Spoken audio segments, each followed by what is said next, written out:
गिबि गिबियावनो आङो सोरजिगिरि जोंमा गुरुनिसिम नोंसोर आइमोन आफामोनखौ आरो लोगोसे बड'लेण्ड रादाब बुथुमगिरि बाबामोनखौ लाफाजोबनानै सोरजिगिरि जोंमा गुरुनिसिम आंनि गोसो गोरबोजों सिबिनाय खुलुमनायखौ हरनाय जाबाय।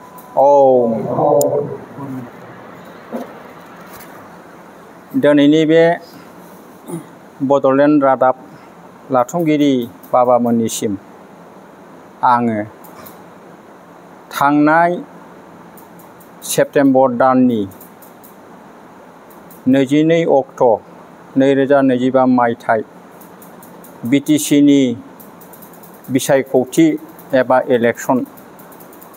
बे इलेक्सनाव जोंहा BTCनि सिङाव गासै मोन 40था समस्ति दङमोन। बे 40था समस्तिनि गेजेराव जोंहा गोबां दोलो हान्जानिजों लोगोसे BPF हान्जायाबो बेवहाय बिसायख'थियाव गेलेदोंमोन। बे गेलेनायाव BPF हान्जा दोलोआ गोबां आसन आवग्रिनानै गासै 28था आसन आवग्रिनानै देरहासार जानो हादों। बे मोनसे जोंनि BTCनि मोनसे जारिमिनारि बे मोनसे सिन जाना थालांबाय। जोङो दिनै 20 बोसोरनि बारफैबाय BTCआ बेबायदि जों इसेबां गोबां आसन लाना देरहानानै जोङो सरकार दानो हानायखौ नुबोफेराखैमोन। देग्लाय बोसोरनि बे 2025 मायथाइनि 22 सेप्तेम्बराव जाना थांनाय BTCनि बिसायख'थियाव BPF हान्जायानो दोलोआनो गोबांसिन आसन आवग्रिनानै देरहासार उथ्रिसार जालांनो हाबाय।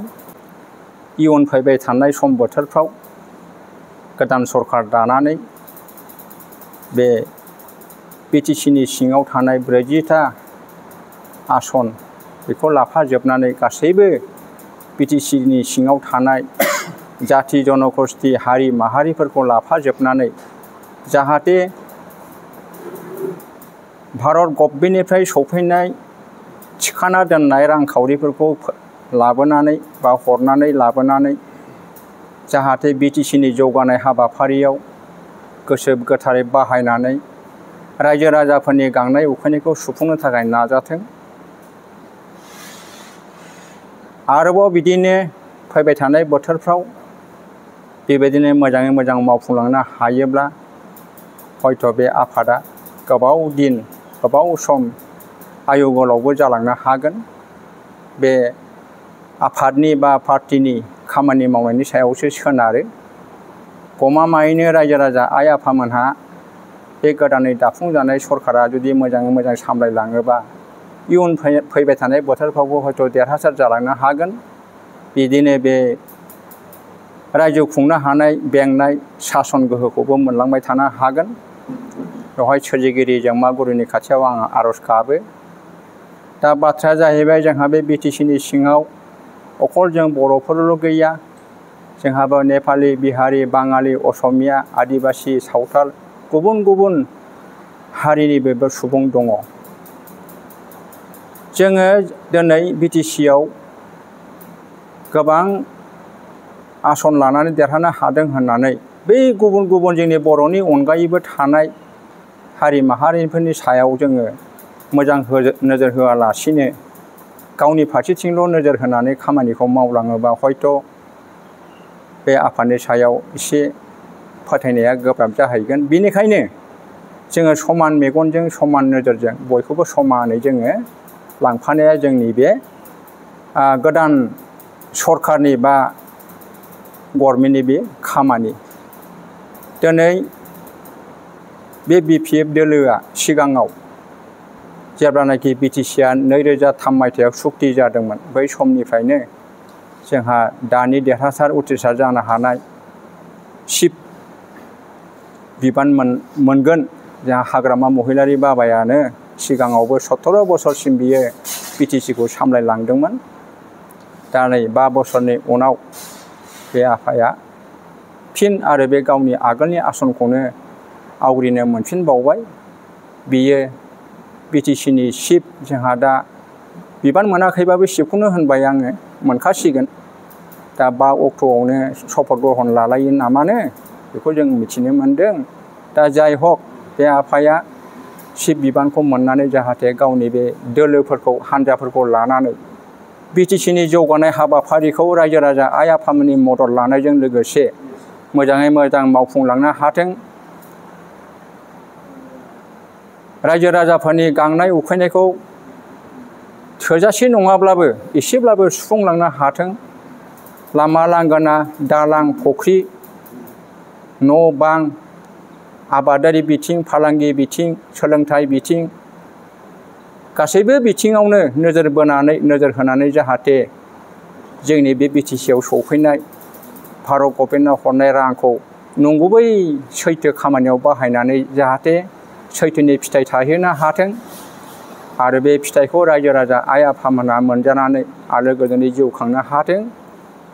हारि माहारि जाथि जनगोष्ठीनि गेजेराव जों एना एनि गैलायाजासे खौसेथियै रुजु रुमु अनलायनानै BTCनि जौगालु हाबाफारिखौ मावलांनो खाबु मोनथों आरो बे आफादनि दोलोनि बा हान्जानि अनगायैबो जोंहा गोबां गोरों गोरा सुबुंफोर दं गियानि गुनिफोर दं साख्रि आवलाफोर दं आबादारिफोर दं बैसोर बाबामोन आइमोननिफ्रायबो रायजो खुंनो हानायनि गोहो सासन बिधि बेफोरखौ गाव रोंदोंब्लाबो एसेब्लाबो सोंलु नायनानै सावरायलायनायनि गेजेरजों गोरोन्थि जानायफोरखौ सुद्रायलायनानै मोजां रोखोमै गेबें लामाजों खुंलांनानै BTCनि जौगानाय खामानिखौ हाबाफारिखौ मावलांनो हाथों आं दिनै आं गोसो गोरबोजों फोथायनानै दानि गोदानै देरहासारनो हानाय जिथुनाखि जारिमिनारि देरहालांनाय 20टा आसनाव उथ्रिसार जानो हानाय BPF दोलोनिसिम आंनि गोसो गोरबोजों आंनि सिबिनाय खुलुमनाय अननायखौ हरनाय जाहैबाय गासैबो BTC बासियाव थानाय सुबुं माहारिनि खाथियावबो आंनि गोसो गोरबोजों सिबिनाय खुलुमनायखौ बावहरबाय बे BPF हान्जा दोलोआ अराय जिउ गोलाव जाथों आयु गोलाव जाथों परम ब्रह्म ज्योति स्वरूपनि अननायजों गावनि बे रायजोखौ मोजाङै मोजां खुंफुंलांनो सामलायलांनो हाथों आं बेखौनो सोरजिगिरि जोंमा गुरुनियाव आं आरज गाबनानै आंनि जों जि धोरोमखौ सिबिदों बे सिबिनाय धोरोमखौ जों ब्रह्म धर्म होननानै बुङो बे ब्रह्म धर्मखौ जोंहा 1975 मायथाइनि 1 सेप्तेम्बराव दाफुंनाय जादोंमोन बै साननिफ्रायनो जोङो धोरोम फोसावनो थाखाय गुरुदेव कालिचरण ब्रह्मनि उनाव ब्रह्म धर्म प्रसार संसद होननाय मोनसे संसद दाफुंना लानाय जादोंमोन बे संसदाबो दिनै फैयै फैयै 50 बोसोर जाफैबाय दा बे प्रसार संसदनिनो आं दिनै गाहाय प्रसाराव गाहाय अधिष्ठाता बिबान मोननानै आङो नैबे बड'लेण्ड रादाबनि सायाव दानि गोदानै सफैनो हानाय गोदान सरकार BPF हान्जानि दोलोनि गोदान सरकारनिसिम आं दुलाराय ब्रह्म धर्म प्रसार संसदनि जानानै आं गोसो गोरबोजों आंनि मोजां मोननाय अननाय खुलुमनाय सिबिनायखौ फिन आरो हरबावनाय जाबाय सुंद' दिनैनि बे बड'लेण्ड रादाबनि सायाव बिबुंसारनायखौ प्रेस मिटखौ आं बेखिनिखौनो बुंनानै फोजोबनाय जाबाय लोगोसे खुलुमनाय हरनाय जाबाय ओम पूर्ण परब्रह्म ज्योति स्वरूपाय नमः ओम